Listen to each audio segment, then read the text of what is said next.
Okay.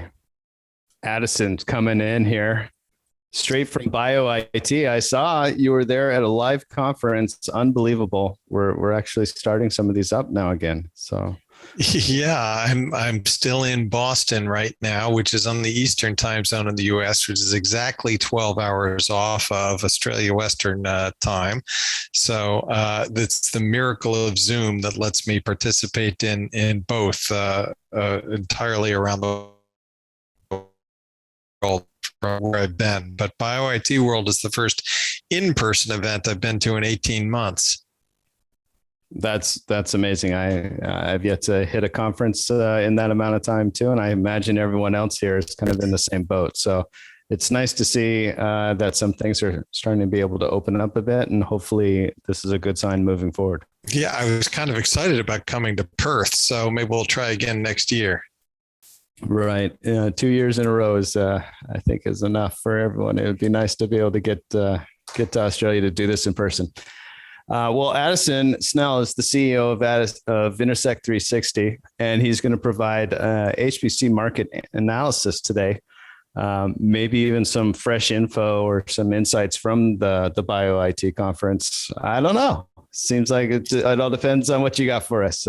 Addison, thank you for joining us.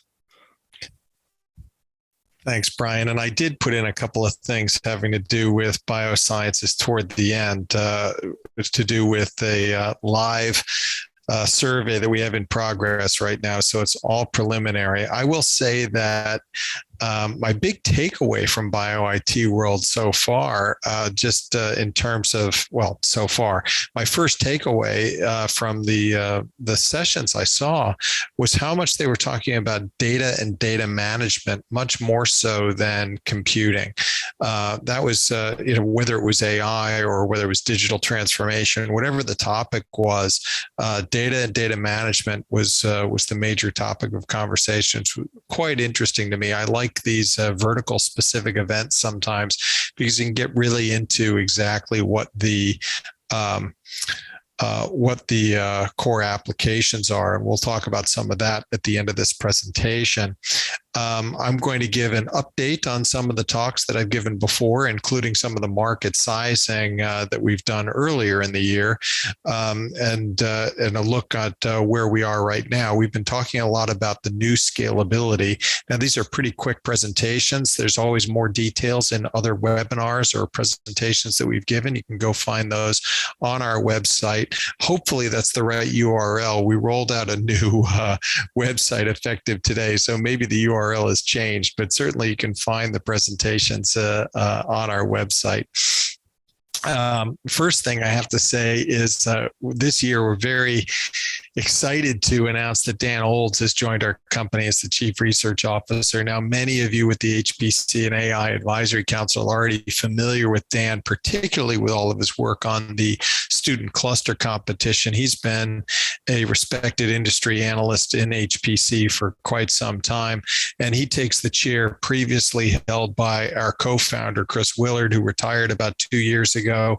We were slow to rehire specifically because of the pandemic, but in truth, we've been working with Dan behind the scenes on a couple of studies, and we're delighted to have him fully on board as the Chief Research Officer. It's been exciting for me. It's given me a lot of reinvigoration for me into this business. And the student cluster competition that you all know and love, not only do I want him to keep doing it, I want to find ways that we can make it bigger as Intersect360 Research, find out ways that we can keep leveraging that to help create the next generation of talent in HPC. I applaud the work that Dan has done in that. Some of the studies he's already been involved in, he's usually been the one presenting these slides. These are from our most recent HPC and AI Technology Survey, looking at things like what kinds of CPUs are in use, who are the server vendors who are in use. What we see is a lot of diversity on the CPU side right now, but Intel, of course, is still dominant just about everywhere. Intel has broad usage in 88% of HPC sites. And if you look at least some usage, it gets up to the 98, 99% range. But do look at how much AMD has gained here, where we're seeing broad usage of AMD at over 20% of sites, and some usage at least at up to 70% of sites. That's really showing how AMD has come along very quickly within the x86 paradigm. ARM, is a lot further behind. It is getting some trial. My favorite thing to note on this chart is that it does show ARM overtaking Power, which has been on the way down. The interesting thing I'll point out on the server vendor side there is just that we threw in NVIDIA, even though they're not a proper server vendor in the sense that they're not the end seller of the systems. Look at the high proportion of end users who thinks of NVIDIA as a server vendor, whether or not we, pedantically would call them the server vendor or not. That really shows a lot of the influence that NVIDIA has in the market. When we look at the accelerators, NVIDIA and NVIDIA just dominates this space, whether it's on the A100, V100 specifically, or other NVIDIA gets just as many mentions. I think other NVIDIA in this case is both a mix of older generations or maybe gaming GPUs, or maybe it really is A100 or V100, but the person taking the survey didn't know the model number, so they just checked other NVIDIA. That just dwarfs all of the other accelerator usage that's out there, and we see that continuing in our surveys. But the fun thing that we got to do was look at the CPU and GPU combinations. First, up at the top, we asked how people felt about CPU-only systems in general, how they felt about GPU accelerators in general, and how they felt about FPGAs in general. And that's where you see that while people like the CPU-only systems, the thing that scores the best is GPU-accelerated systems have the most favorable impressions. But then beyond that, we looked at a couple of specific combinations. How do you feel about Intel Xeon CPUs with the NVIDIA GPUs? How about the AMD CPUs with the NVIDIA GPUs? How about ARM with NVIDIA? How about the all AMD environment, the all Intel environment, the ARM CPUs with the AMD GPUs, and so forth? So it's interesting to look at this because the things that get the highest marks are the x86 CPUs together with the NVIDIA GPUs, but that's kind of not how the market is evolving right now. With Intel is releasing its own accelerator, AMD already has its own accelerator, NVIDIA is going to be doing its own ARM CPUs. So as the market starts consolidating into basically potentially integrated packages, all NVIDIA, all Intel, all AMD, potentially, we're going to have to see some movement there in terms of what are the combinations that people are most excited about. What this is really leading us to that I like to talk about here is new definitions or new dimensions of scalability. As I wrote in an editorial in HPC Wire, HPC knows all about scalability. We want things that are bigger, but scalability now is starting to mean things other than just bigger because of the different types of workloads that we see coming through high performance computing. 81% of respondents in our last survey said they're either running AI today or working to implement it as part of their HPC environment. That's leading us to these mixed processor types of environments where 91% of end users have accelerators somewhere as part of their computing environment. And then we haven't even talked about cloud yet, but 2/3 of respondents have workloads both on-prem and in the cloud. So when you look at new definitions of scalability or new dimensions of scalability, I think not just can it be bigger, but can you run different types of processors? Can you run different types of workloads? Can you run on-prem and in the cloud? These are new dimensions of scalability that are becoming important in HPC. Also from the technology survey, I wanted to point out liquid cooling. This is on the rise. This is actually in the news today, and I was just within the last hour quoted in an article in HPC Wire as ASA Asetek announced that they're exiting high performance computing. Meanwhile, Cool IT maybe deliberately pounced and said that they expected to double revenue in 2021. So Asetek is citing a limited niche market in HPC, but Cool IT is growing substantially. We see it as a healthy market overall. Liquid cooling is growing in high performance computing. The door chillers are the most common now, but the fastest growing are the fully plumbed racks right now, where we see more people adding in the plumbing for liquid cooling into the data centers. And then that tends to be pretty sticky. Once you have the plumbing, it's there for a long time. Leading up into the market sizing and forecasting, of course, the huge story has been COVID-19 and what kind of effect that has had on the market and on spending. We surveyed the heck out of this in addition to all of the other market sizing and forecasting work that we usually do. Has COVID-19 affected operations? Has it affected the budget? How has it affected purchases? Have you canceled purchases, delayed purchases? That's on the negative side. But on the positive side, a lot of areas in biosciences and government labs were pulling purchases in and accelerating purchases or creating new projects that didn't previously exist. So there's more downs than ups. And we had to look at this very carefully when we did the vertical market models for the COVID-19 economy for high performance computing, because it was really uneven. There were some segments like biosciences that were well up over and above the normal steady forecast. But then there were others like, say, automotive manufacturing that were well down, or aerospace engineering. People weren't flying, people weren't driving as much. Those markets were way down. And we had to account for all of that in the 2020 market model. So here's what some of the numbers look like. I'm going to speed through this kind of, because you could watch a whole separate webinar on this on our website. But the worldwide market for high performance computing was pretty flat year over year. It was actually down just barely, $39 billion US to 38.9 billion. So that's down 0.2%. That was the first decline we've seen since the worldwide recession in 2009, and entirely due to the COVID-19 pandemic. That was better than the loss that we had projected in our pandemic adjusted forecast for 2020, mostly because of strength in the supercomputing segment and strength in Asia Pacific, which included Fugaku, but also the China economy rebounded within the calendar year.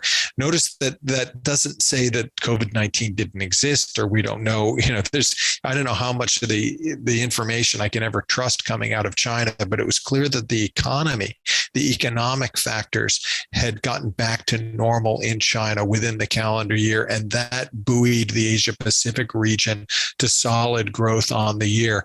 As I was saying, the government lab side, the biosciences side, those all grew in response to the pandemic. Storage was resilient relative to the servers in a way that makes sense. You can cut back on your compute, but you still have to store all of the data that you have coming in. And of course, we had extreme high growth in the HPC cloud segment at nearly 80%.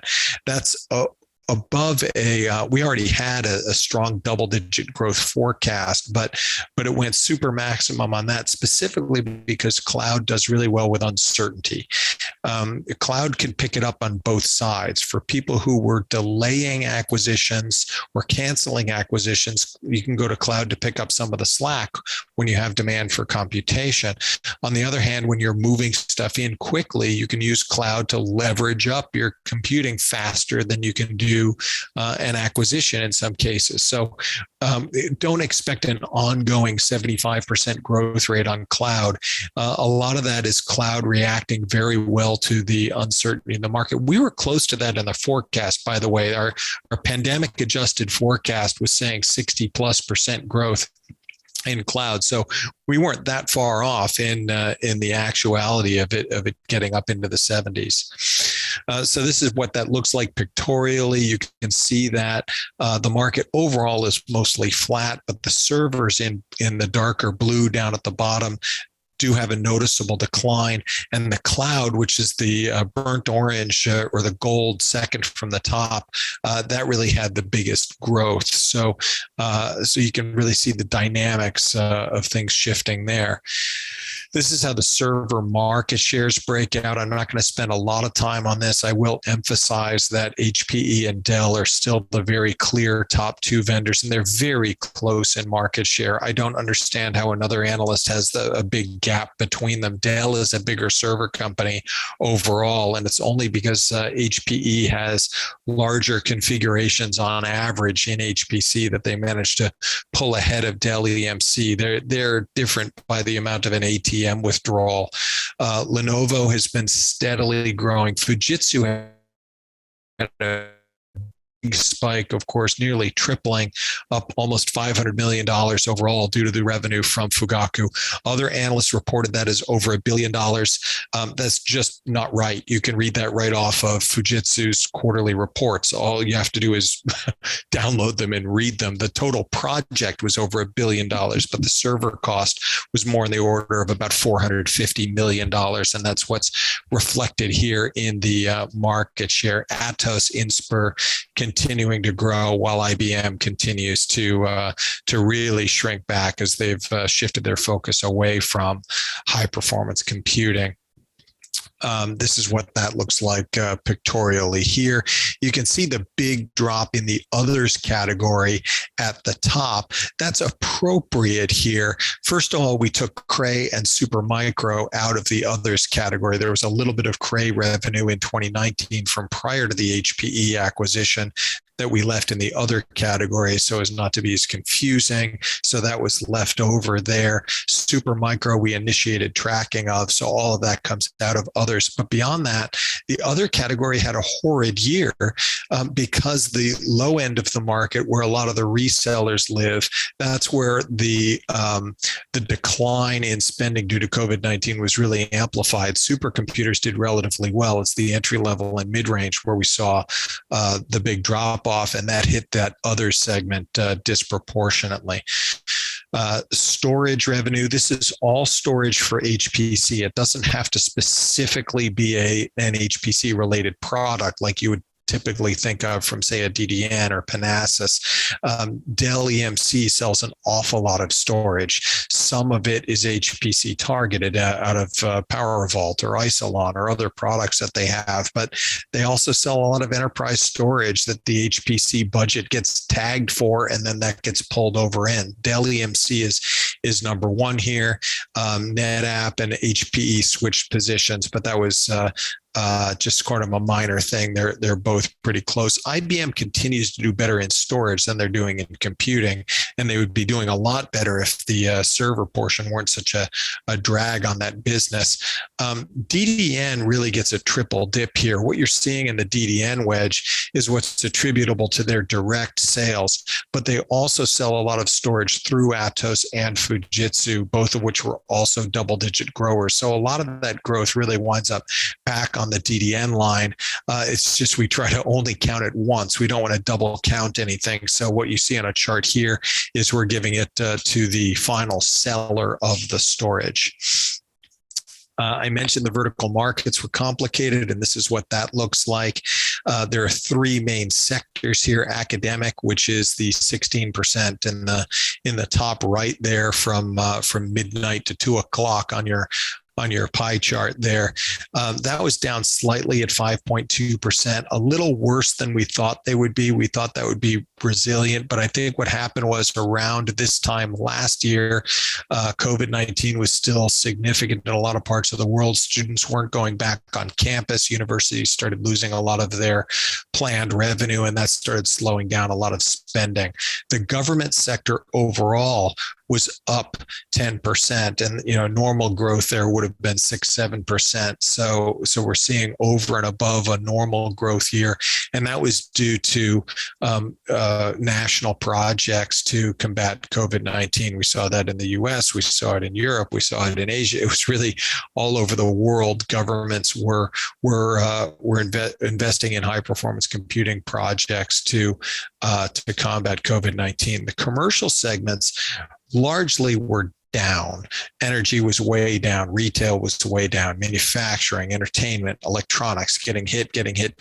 This is all just due to normal recessionary effects. So commercial overall down 3.3%. But within that, a lone bright spot, which was biosciences, grew over 12%. And that's again that COVID-19 effect. So despite the fact that biosciences was well up, commercial overall was down. Now, when I'm saying biosciences here, that's almost kind of a misnomer. I'm looking at commercial companies that are in the biosciences industry. So I'm lumping together things like pharmaceutical companies, commercial genomics labs, agricultural engineering companies, that sort of thing. But rather than express it as a bunch of different small verticals, we have a commercial biosciences vertical market, which I grant you is a bit of a misnomer, because biosciences is a domain, not a vertical market, but that's what we mean by it there. Global regions, this is where you can see the growth in Asia Pacific relative to the other areas. North America was the hardest hit, but what you see is a couple regions that were slightly down, and then Asia Pacific that was up. That made Asia Pacific and EMEA roughly even in spending in the calendar year. And then here's where you really see the supercomputer class at the top with normal on the line growth, but declines in high end, bigger decline in the mid-range, biggest decline in the entry level. Also noteworthy that the farther down this chart you go, the more easily you get the systems replaced by cloud. Rather than have an entry-level system, you could push that out to cloud. So supercomputers did very well, but the farther down the chart you go, the more of a loss you have. All of these segmentations, by the way, they all add up. When you put them all into the charts, right, it all multiplies out the same. It's a pretty big spreadsheet exercise getting into all of this. We have all these different categories, which I want to mention just because we've introduced some new categories that have to do with tracking these effects of cloud a lot more directly. Software as a whole declined 4.8% year over year, but we're tracking a new SaaS category where people are doing SaaS as part of their software budget. So if I go to my software vendor and I'm paying them utility licensing that then gets passed through to the cloud, and I think of that as part of my software budget, there's a SaaS category here that's going to catch that now. Similarly, two cloud-oriented new categories in services, looking at cloud enablement services and managed services and consulting. Those are picking up a lot of the growth that we were seeing in other and effectively accounted for all of it. So we know we got the categories right going in here. Not shown on these charts in an internal spending category. We also added a facilities category for basically for facilities outsourcing to get companies like CyrusOne and Equinix and these guys where you rent the data center space out. We didn't have a category for that previously in facilities, and because that's been growing, we're tracking that now as well. Here's the huge growth in cloud. We see that in raw cycles. We see it in storage. We see it in environment hosting, application hosting. Notice that we have SaaS here as well. This is different from the other SaaS category in that this is more thinking of it as part of your cloud budget. I'm going to the cloud vendor and maybe picking up a software licenses out of a cloud software marketplace and consuming them on demand in the cloud. So the end user puts it in their cloud budget. It's going to show up here. If it's part of their software budget, it's going to show up there. So two different places to go find software as a service. Looking forward in the forecast, this is still a healthy market, and HPC is going to grow to eclipse $60 billion in 2025. Cloud will continue to grow at over 20% compound annual growth rate on top of a very high growth 2020. It won't be 75, 80% growth. Okay, that was special for the pandemic. AI is supporting all of these trends. We will see a rebound year in 2021, at least in this forecast, from a COVID-19 echo effect. But I'm going to put a pin in that and come back to that when we talk about risk. And we're going to see server growth continuing to concentrate into the larger configurations. Now, normally when we analysts do compound annual growth rates, we'll do a 5-year forecast, and then we'll tell you the compound annual growth rate for 5 years out based on the most recent complete year as a base. So that'd be 2020. But in this case, 2020 is kind of a weird year. And in some cases, it could be a little misleading to look at that as the base year in computing a compound annual growth rate. So for our clients, we're actually doing two things this year.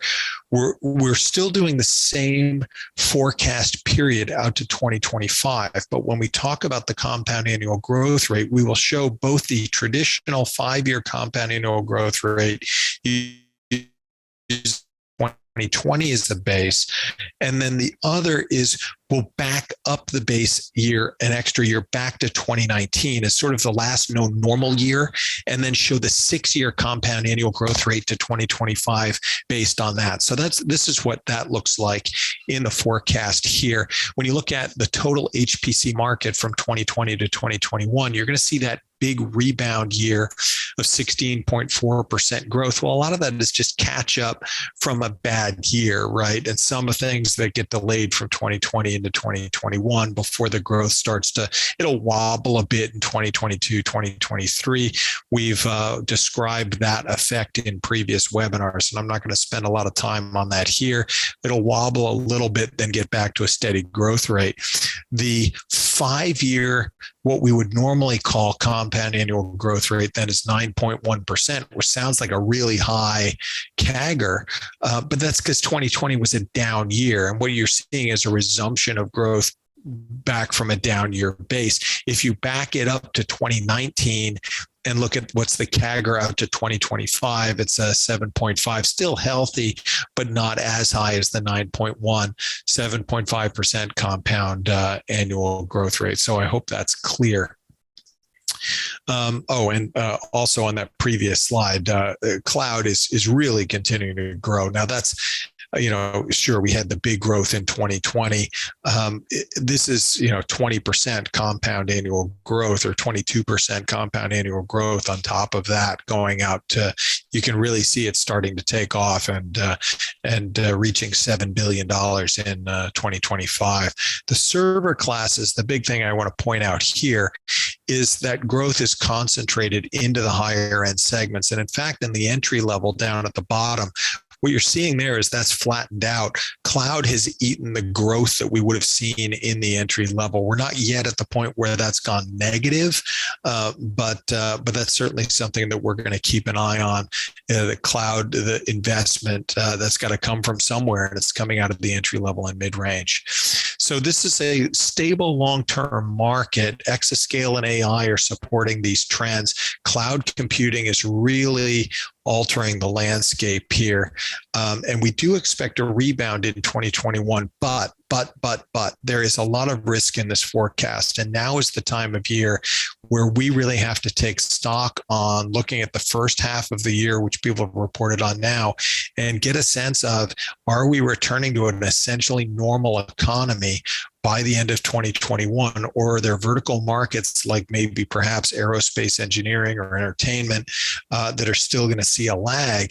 And we would then get into more things that are canceled and not just delayed. The forecast, as you see it here, had a fundamental assumption of essentially normal economic activity returning this year. And if that's not going to happen, then that will alter our forecast again. We haven't seen anything yet that's going to make us really pre-announce a change in the forecast, but I will say there's a lot of risk in it. And then furthermore, we're continuing to track the microprocessor shortage globally. We've been assuming that's not going to be a significant damper on 2021 HPC overall, but it could be. So that could affect the forecast as well. And those are things that we're going to have to continue to watch closely. And if we think the forecast is significantly off in some dimension, we might pre-announce. Okay, all of these things are going to come out in fully segmented reports you'll be able to find on our website. Additional research. You've seen things from us already, a couple of things in our presentations to HPC Advisory Council, end user ratings of HPC vendors across processor, servers, storage, cloud. I've done those in previous presentations. I didn't do those again here.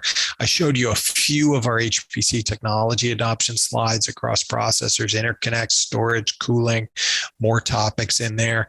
HPC budget trends, those tend to fuel a lot of our forecasting, but we're looking at CapEx versus OpEx and AI versus HPC and where are the growth trends there. We really got some interesting data on how storage is acquired and what percent of the time storage is allocated from a different part of the organization, but the HPC people don't really get a say in what it is. They just have to pay for it. That's an interesting trend that does come up sometimes. The big survey currently in the field that I'm really excited about is a comprehensive look at HPC software environments. We're delighted to partner again with HPC AI Advisory Council and thankful that survey went out to this list. If you're an HPC user or an HPC using organization and received that survey, gosh, we'd really appreciate your views on what's going on in software right now. It's one of the most influential surveys that we have out there to really get a look at operating systems, middleware, developer tools, the primary end user applications. And for the first time, we're increasing the scope to look at how well do the applications scale on different types of architectures. Where are they on-prem? Where are they in the cloud? What's the influence of AI on those applications? So we're really trying to get a thorough look at the software environments in HPC. We broke it out from the hardware part of the HPC technology so we could really spend a whole detailed survey just on the software environment because it's just going to be an important area of research right now. So please do take a look at that survey for us if you can, and we'll be back around to report on it soon. This is give you an idea. Since I was at BioIT World, and I also gave another biosciences related presentation for a different vendor recently, just some of the early returns coming in from the survey. All these percentages will change, but give you an idea of what are the top biosciences applications across the whole space. Blast being on top, not really a surprise, but you can really see the breadth of application usage across this space, and we'll get a good sense of what the top applications are. But then beyond that, what's the typical job size? The typical job size is usually under 32 nodes. There are some, including for MPI Blast in particular, that can get up into the thousands of nodes. But this is the kind of work that we're going to look at across all of these different application domains. We have 11 different application domains in this survey. Biosciences is only one of them. We're looking at what's the proportion of on-prem versus cloud, and how well do these applications scale on different types of architectures. So here, for example, with the early returns on biosciences, you're seeing, well, they've got the best scalability on Intel x86 GPUs, followed very closely by AMD. But then also look at what's the percent of people who say don't know. When you see, all right, ARM says they're scaling pretty well, but that's from only 22% of people. That's because a lot of people haven't tried ARM yet. A lot of people haven't tried AMD GPUs. A lot of people haven't tried FPGAs. So we have to look at both of those things when we start breaking down these insights. Also coming up, our Winter Classic Invitational Student Cluster Competition. I'm thrilled that I got to say our Winter Classic Invitational. Dan Olds is still in charge, but we're giving this some extra love as part of Intersect360 research. In particular, we're going to do a lot of outreach to historically Black colleges and universities and other minority serving institutions to try to also push a diversity angle for high performance computing and developing that talent. We have a change in the sponsorship model that'll let everyone do the parts that they're best at. The vendors will provide the support, sponsorship dollars, but we don't have to have a Dell team and an NVIDIA team and an Azure team. That was getting complicated because really the labs are better at providing the mentorship. I would rather see, an Oak Ridge team and a Pittsburgh supercomputer team or whoever they are. Let the labs provide the mentorship, let the vendors provide the other types of support. And Dan is going to continue to be the point person on all of this. Watch the website for more information coming soon, or email Dan. His email address is there. And again, thanks to HPC AI Advisory Council for the ongoing support. So sign up for our newsletter. Go see our new website that just went live today. All the same information, but a little better organized, I think. We have 2 podcasts now. I have been podcasting it on This Week in HPC. Dan Olds has been one of the voices on Radio Free HPC. They're both from Intersect360 Research and both distributed in partnership with HPC Wire. You can become a client. You can buy individual reports, see our full list of services, and subscribe to our HPC Market Advisory Service. I really don't know how long I talked, but hopefully I have time for a couple of questions. Thanks very much. Addison, you did great as usual. You have plenty of time here for questions, which I do have. I'm going to start here to the one that just came in, just because it's on a slide that I think you showed just 2 back when you were talking about the applications and the scalability amongst the various CPUs and GPUs. Rhonda says, this app usage is where though? The app usage, this is what the end users are reporting in terms of how well their applications scale on different architectures. We will be able to segment that out by different types of vertical. They're automatically segmented by domain, but something like computational fluid dynamics could show up in different types of domains. It could be manufacturing, it could be oil and gas, it could be academia, it could be a government lab. There's, God loves fluids, as Chris Willard always used to like to say. So a domain like that could show up in multiple vertical markets. We could segment it that way as well, but we're primarily interested in the domain segmentation. It was a little too complicated, I'm sorry to say, to ask that question at an individual application basis to say, well, how well does BLAST scale on the different architectures? How well does Mr. Bayes scale on the different app? It would have been the survey would have never ended. We do have a place to capture comments on that. So if you have thoughts on that as you're taking the survey, let me know. Yeah, I think it means no, I meant 63% BLAST. Oh, that's what percent of the people who have taken who are in the biosciences module are running BLAST. We will convert that to something that's a little more meaningful. I was showing some raw data from the survey in progress. So don't take those as any kind of final numbers and say Intersect360 says 63% of users. That's early, right? I was just showing what kind of data that we're going to get from that survey, and we'll present more on it later. Got it. Okay. I hope we were able to answer some of your question there, Rama. And I know you have another one here, so we might as well go to that one too. Do you have comparison of public cloud versus private? The the information that we've been showing here is you should predominantly think of as public cloud. There are some special cases of private cloud that the end user winds up paying for, like it's public cloud, because IT runs a private cloud and then charges divisions on a pass-through basis as if it's a public cloud. That's rare, but it does happen.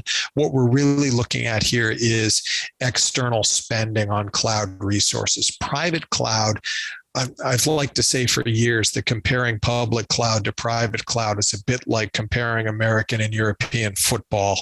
There are some high-level similarities. You have 2 teams of 11 guys, and there's a ball and a green rectangle. There's a referee with a whistle, and another referee has a flag. You're trying to score. There are differences in implementation, right? They're really, one's a fish and one's a fowl. They're different things. Private cloud is really an evolution of virtualized networking that doesn't have at a practical level, a lot to do with what we're tracking with utility computing and public cloud. So the cloud data that you saw here, think of that really as public cloud. That doesn't necessarily mean AWS, Azure, GCP, and a couple of others that you could go to. I don't know if Pawsey has such a program, but theoretically they could do a public-private partnership where a corporation pays Pawsey some nominal fee for use of the supercomputer. That becomes a cloud, right? And there's certainly in Europe and in the US a few public-private partnerships that work that way. I'm not sure about Australia. Those would be outliers, though. Mostly you are looking at those top three. Thank you, Addison. Do you think vendors and customers are delaying purchase, waiting for Xeon Sapphire Rapids? Dell and HPE still do not have Xeon Ice Lake workstations. I mean, yes and no. There's always been a little bit of the well, I'm going to hold off and get the new one in any generation of thing, but we're farther away from that now than just about any other point in the last 20 years, because there are so many. The technology has gotten so disaggregated. What is it I'm waiting for? Is it Sapphire Rapids, or do I care more about what generation of InfiniBand, or do I care more about what generation of GPU, or do I care more about what generation of my storage architecture, my software? There's so many different moving parts that the individual influence of any one of them gets diminished, not to zero, but it's diminished. And I think, a lot of people, they have budget, they want to spend it. If they can get some kind of consideration in terms of, well, I want a deal because you're about to release the next one, then sure, that could happen. So I won't say that no one's delaying it. That will always be part of the market, but I would say that happens less now than it would have happened 10 or 15 years ago. And then, sticking to the HPC computing market here, do you expect the market share of GPUs to increase or decrease in the next 5 years compared to CPUs? I can't answer that because you asked at a category level of GPUs versus CPUs. We don't like to forecast individual companies, but accelerator usage is continuing to rise, and that's because of the influence of AI specifically.